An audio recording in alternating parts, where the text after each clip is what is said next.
galera de Dustner.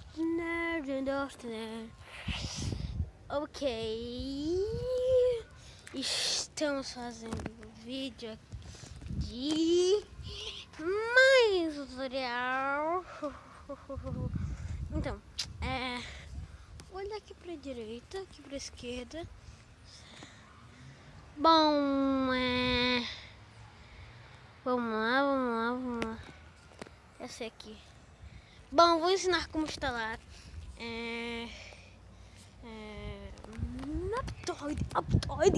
Aptoide é o que vocês pedem todo o santo dia, né? Não, filho, todo o santo dia. Mas bom, primeiro tu tem que ir para as configurações. Sabe? Modo segurança, que eu não sei onde está nisso aqui. Armazenamento, usuários, segurança. Aí tu bota aqui, tornar senhas visíveis, fontes desconhecidas, permitir a instalação de aplicativos de fontes conhecidas, sim. Aí tu pode usar e pode instalar o Aptoide.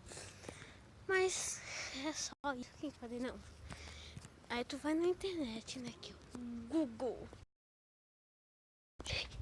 Tu pesquisa lá assim, ó. Aí tu pesquisa assim, ó.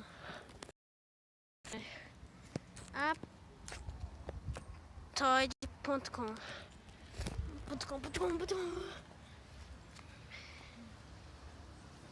Aí vai estar aqui, né? Então, a coisa mais fácil é tu botar e instalar o Aptoide. Ele vai instalar. É o modo mais fácil, meu filho. Mas se alguém é pro aqui, vou dar outro jeito de instalar Aptoide. Quer ser pro? Ok. Vai em configurar. Não, configurar. Eu não era gerenciado.